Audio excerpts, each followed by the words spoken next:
প্রত্যেক বছর যে দিনটিকে নিয়ে এত বেশি আমাদের আগের থেকে এক্সাইটেড থাকি, আমরা প্ল্যানিং করতে থাকি কী করবো, কীভাবে সেলিব্রেট করব। এবছরও সেই দিনটা সেমভাবেই প্রচুর পরিমাণে আমাদের মনের ভেতর আনন্দ ছিল। বরং এবার আমাদের আরও 3 গুণ 4 গুণ বেশি মনে আনন্দ ছিল, কিন্তু এবার আমাদের সেলিব্রেশন করার ব্যাপারটা একটু আলাদা ছিল, কারণ আমরা সেভাবে সেলিব্রেট করতে পারিনি সেভাবে দুজন মিলে এই বছরের আমাদের অ্যানিভার্সারিটা। আর তার কারণটাই হচ্ছে আমি না ঠিক করে খেতে পারছি না, আমি জার্নি করতে পারবো। এই সময় আমার শরীরটা ভালো নেই, তখন আমার চলছিল 4th মান্থ, তো সেই সময় আমার জার্নি করা যাবে না এই কারণে। আর আমাদের অ্যানিভার্সারিতে প্রত্যেকবারই বরাবর মা কী করে, এই দুপুরের খাবারটা মা নিজের হাতে রান্না করে আমাদের দুজনকে খাওয়ায়। আর মা আমাদের থেকে বেশি এক্সাইটেড থাকে যে আমরা কী করবো, কোথায় ঘুরতে যাবো। মা প্রত্যেকবার চায় যে তোরা একটু ঘুরতে যা, আর আমাদের দুজনের নামে মা প্রত্যেক বছর পুজো দিয়ে দেয়। তো এবারও সেরকমটাই হয়েছে। সকালবেলা উঠে ফ্রেশ হয়ে একদম ঠাকুরের নামে মিষ্টি নিয়ে চলে গেছিলাম বাড়িতে। মা মন্দিরে পুজো দিয়ে দিয়েছে, আমাদের ওই বাড়িতে অনেক বড় মন্দির আছে, সেই কারণে ওখানে পুজো টুজো দিয়েছে। আর এই যে আমি এত ভাজা টাজা সব কিছু দেখিয়েছি, কিন্তু খেয়েছি আমি শুধুমাত্র মাটন আর ভাত একটু। তো খেয়ে দিয়ে সন্ধ্যাবেলা রেডি হয়ে বেরিয়ে গেছিলাম দুজন মিলে, বলছে চলো লং ড্রাইভে যাই যখন কোথাও যাওয়ার নেই। আর বাইরের সাথে ওয়েদারটা এত বেশি বৃষ্টি ছিল যে কোথায় বা যাবো, তো চলে গেছি কোচবিহারে। আর কোচবিহারে গিয়ে রাস্তার ধারে আমি দেখতে পেরেছি জাম মাখা, পেয়ারা মাখা। এই এতগুলো 4 মাসের মধ্যে এই ফার্স্ট টাইম আমার কোনো কিছু দেখে একটু ক্রেভিংস হলো, একটু খেতে ইচ্ছে করলো। তো সেই জন্যই পেয়ারাটা খাচ্ছিলাম। আর মনে মনে একটু ভয়ও হচ্ছিলো যে কতক্ষণ আমি সেই জিনিসটা আমার পেটে রাখতে পারবো, কারণ আমার প্রচণ্ড পরিমাণে ভমিটিং হচ্ছিলো। আমি যেটাই খেতাম সেটাই আমি একদম উপড়ে ফেলতাম। তো তাই দুজন মিলে গাড়িতে বসে বাইরে বৃষ্টি হচ্ছে আর গল্প করে করে জিনিসগুলো খাচ্ছিলাম।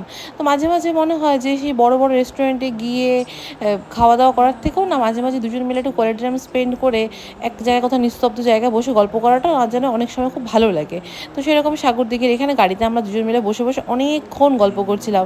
আমাদের এখন আপকামিং লাইফে কী হবে কী হবে না, কত কিছু এখন নতুন নতুন আমাদের জীবনে হচ্ছে, তো সেসব নিয়েই নানান রকম গল্প করছিলাম। কিন্তু বৃষ্টি এদিকে কমার নাম নেই, তার জন্য ভাবলাম যে না চলো এবার আর কোথাও যাই না, সেরকম খিদেও নেই আমার, তো বাড়ির দিকে রওনা দিয়ে দিয়েছিলাম। আর রাস্তাতে কী পরিমাণে জল, প্রচণ্ড পরিমাণে বৃষ্টি হয়েছে সেদিন, তো সেই পুরো জল জমে গেছিলো। আর রাস্তায় দেখা হয়েছিল বন্ধুর সাথে, তো ওকেও আমরা নিয়ে নিয়েছিলাম যে চল তাহলে তোকে আমরা একবারে বাড়িতে ড্রপ করে দেবো সেই কারণে। আর রাস্তায় এখানে আমার বাড়িতে আসার সময় একটু খিদে পেয়ে গেছিলো, তারপরে একটু চাউমিন খেয়ে নিচ্ছিলাম রাস্তায় গাড়িতে বসে বসেই।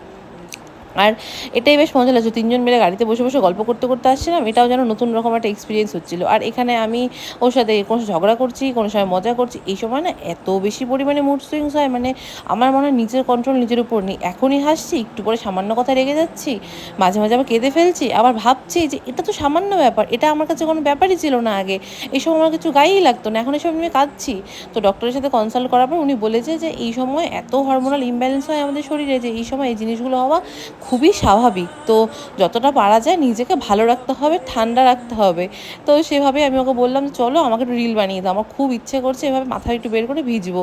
তো সে তো নারাজ, সে তো দেবেই না আমাকে, কিন্তু তাও জোর জবরদস্তি করে নিয়েছি। আর এই দেখো আমাকে দেবে না, কিন্তু এদিকে নিজে আবার করে নিয়েছে। আর এদিকে আমাদের একটা বৃথা প্রচেষ্টা চলছে দুজন মিলে জানালার থেকে মাথা বের করে রিল শ্যুট করবো, কিন্তু সেটা হয়নি, কারণ দুজনেই এত বেশি গোল গোল মোটা হয়ে গেছি, সেটা আর জানালাতে বেরিয়ে পসিবল হলো না। তো তারপর এখানে আবার সেই বৃথা প্রচেষ্টা করার পর আবার আমরা শুরু করলাম চলো এবার বাড়ির দিকেই, যে অনেক হলো, অনেকক্ষণ থাকলাম রাস্তায়। আর সারাক্ষণ এখন কি হয়, একটু বাড়িতে থাকতে বেশি ভালো লাগে, একটু ঢিলাঢালা ড্রেস পরে শান্ত মতো নিজে বাড়িতে থাকতে ভালো লাগে, সবসময় বাড়ির থেকে বেরোতে ভালো লাগে না।